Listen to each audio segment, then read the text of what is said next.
Chers amis auditeurs, bienvenue dans la chronique des juristes pour l'enfance et le droit dans tout ça, présentée aujourd'hui par Olivia Sarton. Une commission d'enquête parlementaire de l'Assemblée nationale se penche actuellement sur les modalités du contrôle par l'État et de la prévention des violences dans les établissements scolaires publics et privés sous contrat.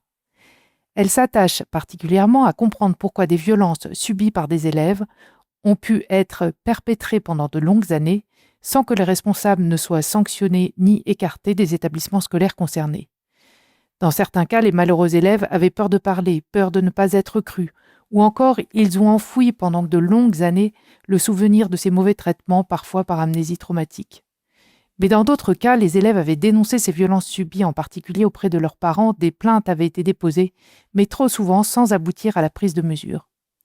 La commission de ces violences, l'absence de prise de conscience des conséquences dramatiques qu'elles entraînaient pour les enfants, ou pire, le sacrifice de l'intérêt et de la protection des enfants pour sauvegarder une réputation, une institution, heurte la compréhension.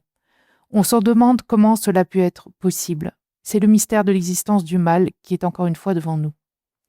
L'objet de la commission d'enquête est de susciter la mise en place d'outils de prévention des violences et de moyens de contrôle au sein des établissements scolaires, de manière à ce que ces violences ne puissent plus s'exercer.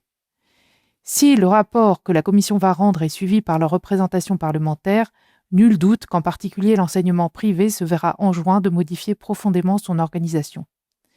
Mais plus largement, la lumière faite sur les drames et les dysfonctionnements du passé ne doit pas faire oublier qu'aujourd'hui encore, l'enfant est trop souvent sacrifié au profit de l'intérêt des adultes ou d'idéologies, et que sa protection doit sans cesse être remise sur l'ouvrage.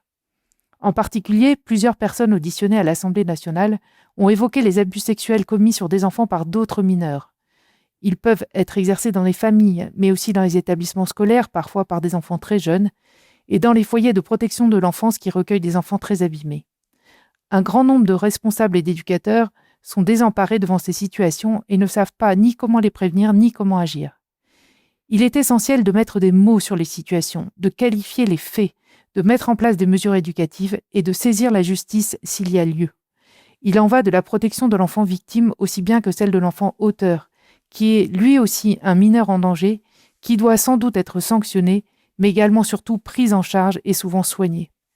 Des repères précieux sont fournis dans l'ouvrage pluridisciplinaire « Violences sexuelles entre mineurs, agir, prévenir, guérir », paru aux éditions Artege en 2023, qui traite à la fois l'angle juridique et l'angle psychologique, et qui propose des pistes aussi bien pour la prévention que pour la prise en charge des abus commis par un ou des mineurs sur d'autres mineurs.